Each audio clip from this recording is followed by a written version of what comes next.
എന്ന് പറഞ്ഞാൽ എൻ്റെ നാട്ടിൽ ഒരു പയ്യനുണ്ടായിരുന്നു, ഒരു ചെറുപ്പക്കാരൻ, 22 23 വർഷമുള്ള ഒരു ചെറുപ്പക്കാരൻ, അർഫാസ് ആണ് അദ്ദേഹത്തിന്റെ പേര്. ബാംഗ്ലൂരിൽ ജോലി ചെയ്യുന്ന ഒരു യുവാവ് എൻ്റെ നാട്ടിൽ സ്വലാത്ത് മജ്ലിസ് ഉണ്ടായപ്പോൾ അദ്ദേഹം തിരിച്ചു വന്നു, നാട്ടിലേക്ക് വന്നു. സ്വലാത്ത് മജ്ലിസ് കഴിഞ്ഞു. സ്വലാത്ത് മജ്ലിസ് കഴിഞ്ഞതിന്റെ ശേഷം അദ്ദേഹം പിറ്റേ ദിവസം രാവിലെ 5 കൂട്ടുകാർ പുഴയിലേക്ക് കുളിക്കാൻ വേണ്ടി പോകുന്നുണ്ട്.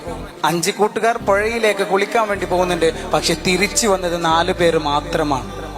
അർഫാസ് വെള്ളത്തിൽ മുങ്ങി മരണപ്പെട്ടു. അള്ളാഹു അദ്ദേഹത്തിന്റെ ഖബർ വിശാലമാക്കി കൊടുക്കുമാറാവട്ടെ.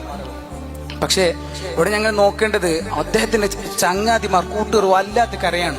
ഇന്ന് പോലും മരണപ്പെട്ട് 5 6 കൊല്ലമായിട്ട് പോലും അദ്ദേഹത്തിന്റെ പേരിൽ പള്ളിയിൽ സംഭാവനയ്ക്ക് കൊടുക്കുന്നുണ്ട്. പക്ഷെ എന്നെ ഏറ്റവും ടച്ച് ചെയ്ത പോയിന്റ് ഇതല്ല കേട്ടോ. അദ്ദേഹത്തിന്റെ വാപ്പ ചിലപ്പോൾ മറന്നുപോയിട്ടുണ്ടാവും. മറന്നുപോയിന്നല്ല, മറന്നു പോവാം. ഉമ്മ ചിലപ്പോൾ മറന്നുപോയിട്ടുണ്ടാവും. പക്ഷെ അദ്ദേഹത്തിന്റെ കൂട്ടുകാരുടെ ഫോണൊന്ന് ഞാൻ എടുത്തു നോക്കിയപ്പോൾ മരണപ്പെട്ട് 5 6 കൊല്ലമായിട്ട് പോലും ഇന്നും വാൾപേപ്പറിൽ കിടക്കുന്നത് അർഫാസിന്റെ പുഞ്ചിരിയോടുള്ള ഫോട്ടോയാണ്. ഇന്ന് പോലും അവരുടെ മൊബൈലിന്റെ വാൾപേപ്പറിൽ കിടക്കുന്നത് അർഫാസിന്റെ കൂട്ടുകാർ, അർഫാസിന്റെ ഫോട്ടോയാണ്. ഇതാണ് കൂട്ടുകാർക്കുള്ള ഒരു പ്രശ്നം.